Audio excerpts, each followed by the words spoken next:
I want you to turn your attention very briefly to the 37th chapter of Genesis.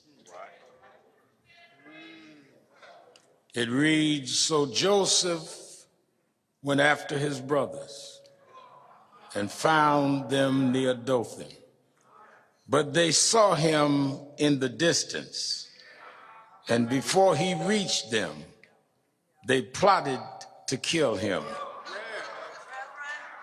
Here comes that dreamer," they said to each other. "Come now, let's kill him and throw him into one of the cisterns and say that a ferocious animal has devoured him."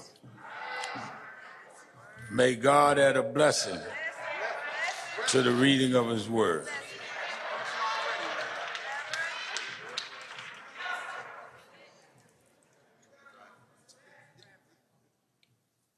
Early this morning before dawn, I did what I often do when I come to Memphis.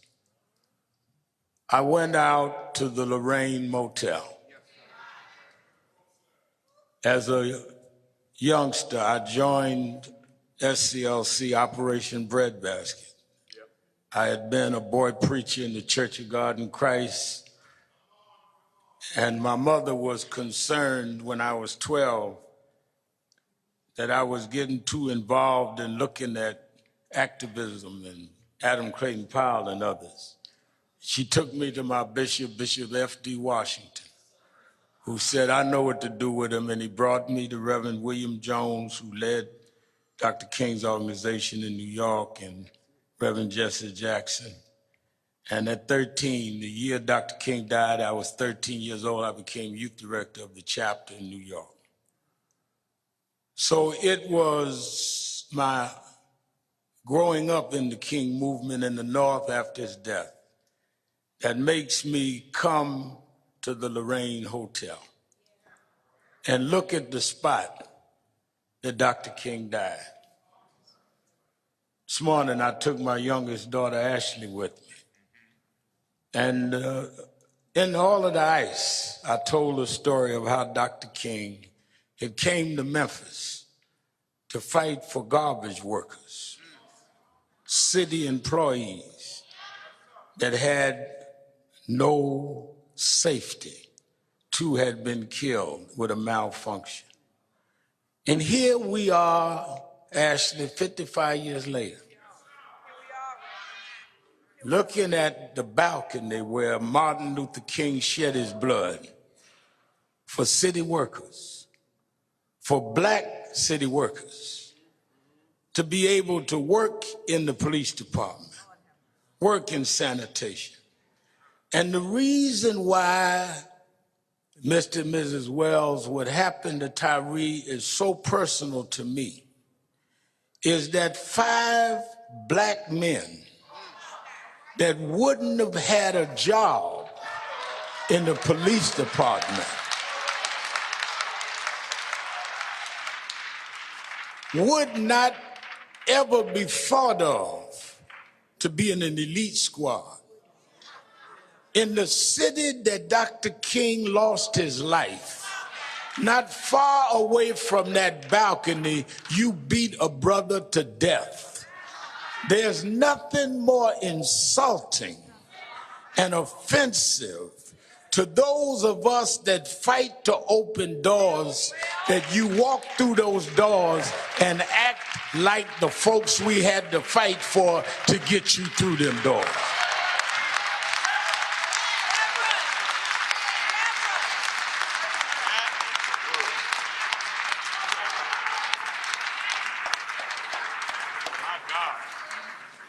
You didn't get on the police department by yourself. The police chief didn't get there by herself. People had to march and go to jail, and some lost their lives to open the doors for you. And how dare you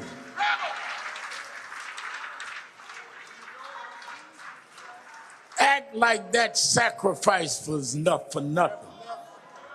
You ain't in no New England state. You in Tennessee, where we had to fight for you. And you take that position and do what we saw, and then some of y'all got all this mess on social media. Let me tell you something. I don't know what you writing on social media. I know what I saw on the tape. And the tape speaks for itself. They never asked this man for his license. Never asked for the car registration. Snatched him out of the car and began beating him. Nobody mentioned nothing about no girlfriend. Nobody mentioned nothing about no man. They started beating an unarmed man.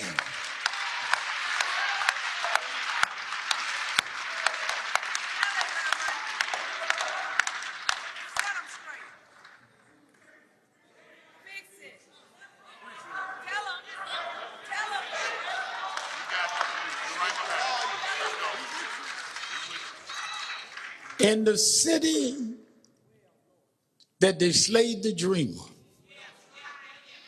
what has happened to the dream? In the city where the dreamer laid down and shed his blood, you have the unmitigated gall to beat your brother, chase him down and beat him some more. Call for backup and they take 20 minutes. And you watch him and you are too busy talking among each other. No empathy, no concern. If you read the story of Joseph, when his brothers threw him in the pit, nobody came to help him. Like nobody came to help Tyre.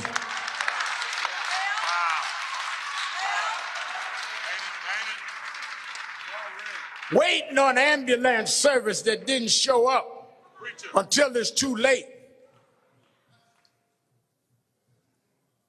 What will happen to his dream? Well, we'll just tell them something else happened, but we are going to throw him in a pit. But I come to Memphis today to tell you the same mistake Joseph's brothers made is a mistake you made. You thought you threw Joseph in a pit. You thought you threw Dr. King's dream in a pit. But every time you throw something in a pit, God takes the pit and raises it up and changes the whole world.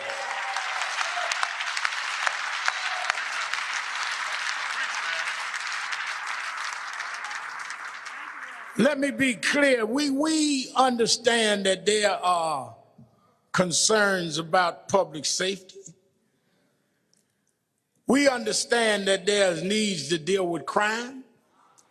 But you don't fight crime by becoming criminals yourself.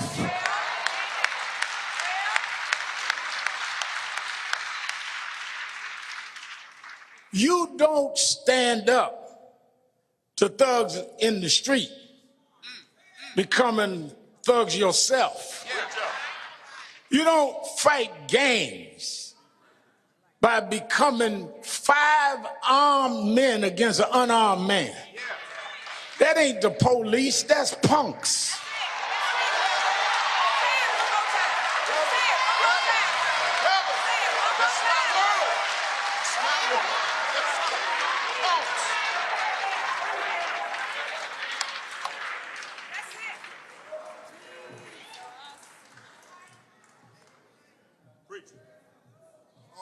Man said, I didn't do nothing.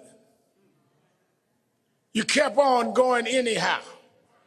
Why do they go ahead? Because they feel that there is no accountability. They feel that we are going to get angry a day or two and then we're going on to something else. But some of us do this every day. Some of us believe in the dream has to come true. Some of us are going to fight until we make this legislation happen. I don't know when, I don't know how, but we won't stop until we hold you accountable and change the system.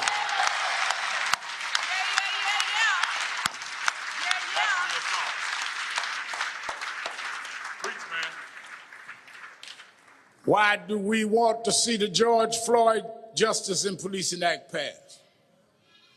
Because then you have to think twice before you beat Tyre Nichols. You think twice before you shoot at someone unarmed. You think twice before you chokehold Eric Garner. You think twice before you put your knee on Eric Garner's, on George Floyd's neck. Because if you don't have qualified immunity, your wife would be telling you before you leave home, behave yourself. Because we could lose the house. We could lose the car. Behave yourself. Because our savings can be gone. You want to be a tough guy? Well, let's get rid of qualified immunity and see if you learn the same manners you have on the white side of town, you'll have some manners on the black side of town.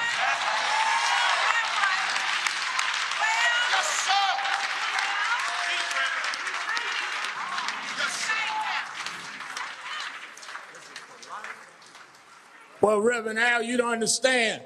How are they going to keep crime down in the black community and at the same time not be tough and rough? Well, they do it the same way they do it on the white side of Memphis, and they keep the crime down without being rough and tough. How do you have the same department that can keep crime down on one side of town without beating folk to death, but you can't do it on the other side of town? Unless you feel that you can get away with it there. I can't speak for everybody in Memphis. I can't speak for everybody gathering. But for me, I believe that that man had been white, you wouldn't have beat him like that night.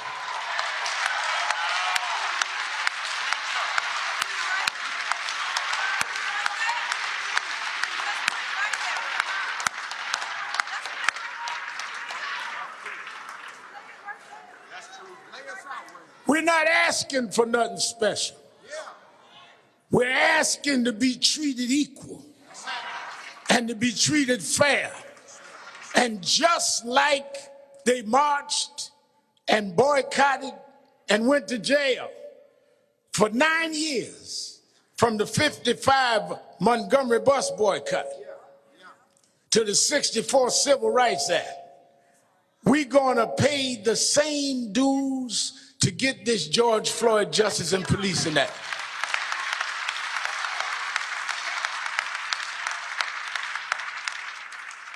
Reverend, how long? I don't know how long. They didn't know how long it would be when they boycotted in the 50s. It's not about a timetable. It's that we cannot continue to live under these double standards and under these conditions. We don't care how long, but I can tell you one thing, those of you that keep voting against that bill, we're going to vote against you. We got more numbers than the police union.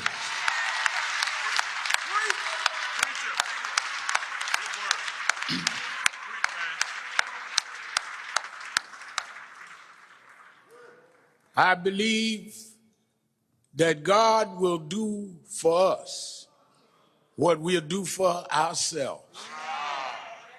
And even in the pit, Joseph never lost his faith. Joseph could have gave up. Joseph could have gave out, but in the pit, he still believed in the God of his father. And even as I stand over the casket of this innocent young boy, this young man, 39 years old, with a 4-year-old son that his mother and father and his siblings have to raise, I believe that God will take him, Tyre, out of that pit and use him as a symbol for justice all over this country. I believe that babies unborn will know about Tyre Nichols because we won't let his memory die. We're going to change this country because we refuse to keep living under the threat of the cops and the robbers.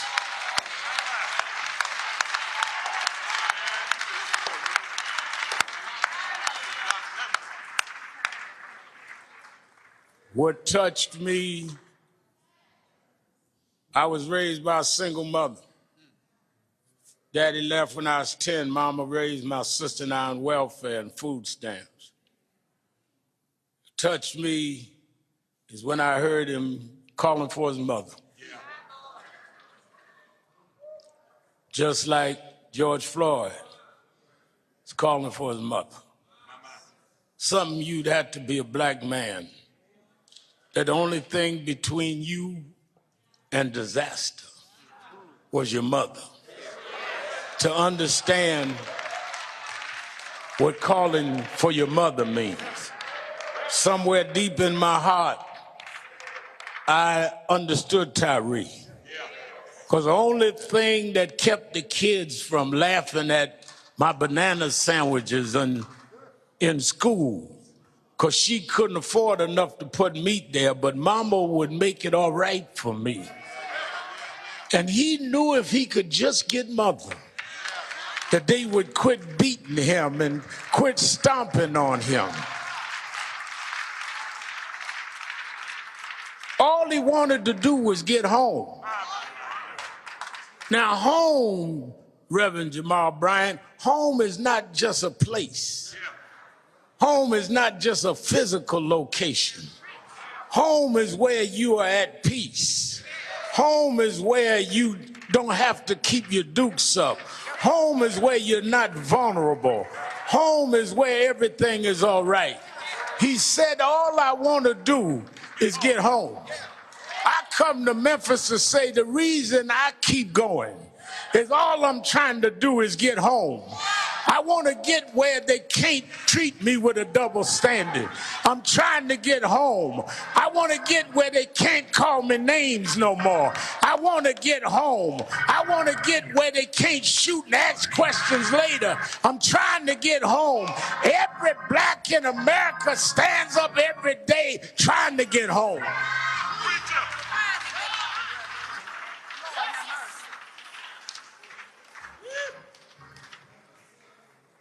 Last night, we went to Mason Temple, Church of God in Christ. And the Wells family and Tyre's sisters and brothers stood there where Martin Luther King gave his last speech. They didn't know that night it was his speech for the last time. I was told by those that worked with King that raised me, and I recounted it with Mrs. King. I worked very closely with Martin III. We're going back to Washington August 26th. During his father's March 60th anniversary, we're going to deal with Tyre and the rest of these issues. And they were told me that that day, April 3rd, 1968, it was raining and storming. Dr. King said he didn't even feel like going to the rally. He had come to Memphis a week before to lead a march for the sanitation workers. And some provocateurs got at the end of the march. You know, there's still some around now that's blacker than anybody else, that's more active than anybody else, that's more street than anybody else. They started a riot at the end of the march. And the press said, oh, Dr. King's day is over. Nonviolence is dead. So he came back to prove that he could march. If it wasn't for so-called militants, Dr. King would have never faced what he faced. That's why all of these people talking bad that you and I don't know, don't have no background on, be careful of who jumps in movements, because they set serious folk up. Dr. King came back, and that day was raining, And he said to Dr. Ralph Abernathy, Ralph, you go speak. I don't feel like going tonight. And they went on to the church. And when they got there, the church was full in a storm. Dr. Abernathy went into the payphone and he called back to the Lorraine Motel, a black-owned motel. Rule told him to put his call through to room 306. Dr. King picked up the phone. He said, Martin, you need to come. There are thousands here. They didn't come to see me. Dr. King got in the car by himself and rode over to Mason Temple, and he started speaking that night, and something came over him. He said that I don't fear any man. He said, God has allowed me to go to the mountaintop, and I've seen the promised land. And that's the last speech he gave right here in Memphis when he went to the mountaintop. I believe when he looked over, he could see a Barack Obama become president. I believe when he went to the mountaintop, he could look over and see a Kamala Harris sitting as vice president. I believe when he looked over from the mountaintop, he saw black police chiefs. He didn't expect you to disgrace him. He expected you to bring us on to the promised land. That's why I'm still marching. Yes, I got books out. Yes, I got a TV show, but I'm a mountain climber. I'm not going to stop till I get to the top of the mountain. You can call me names on right-wing television. I'm a mountain climber. I expect stumbles to come my way. I'm a mountain climber. You can disgrace me. You can discredit me, but I'm going to keep on climbing. I'm going to climb until Tyre Nichols gets justice. I'm going to climb until Eric Gardner gets justice. I'm going to climb until we change the laws. We're mountain climbers. We're not day traders. We're mountain climbers. And if God be for us, it's more than the whole world against us. He walks with me. He talks with me. He tells me that I'm his own.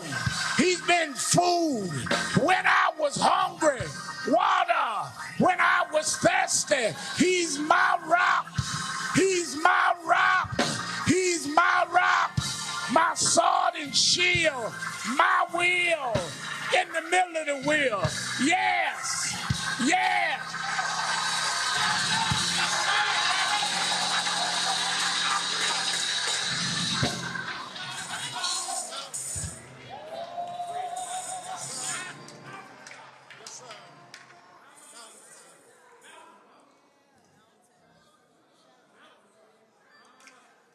Let us have a call to action. Let us go forward to get justice. Let us all be mountain climbers. Don't stop till we get to the top.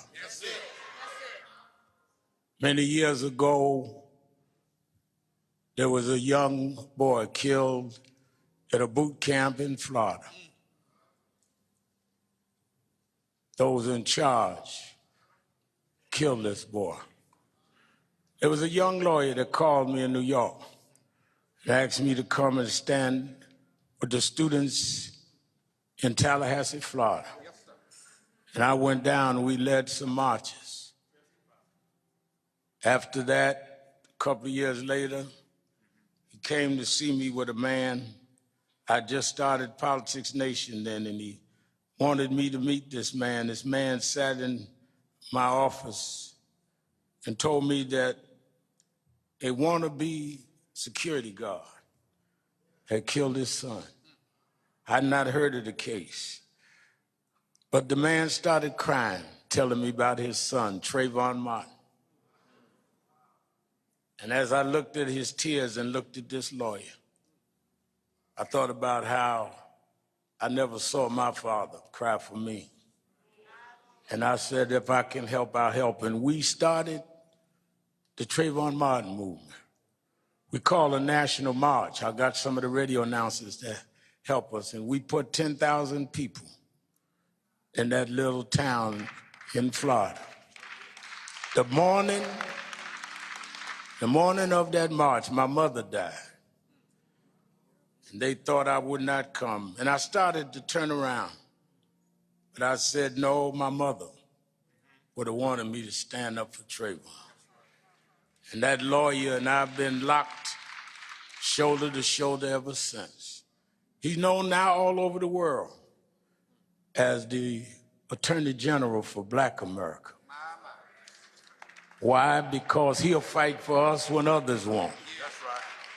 Or they're going to call your names. They're going to always give you another angle. The only way you know you are making any headway is if you have opposition. Only time I get concerned is when everybody's on my side. But when y'all start calling my names, it gives me extra exercise in the morning. Because I know that people don't react unless you act. You can't be an activist if you don't have some reactivist.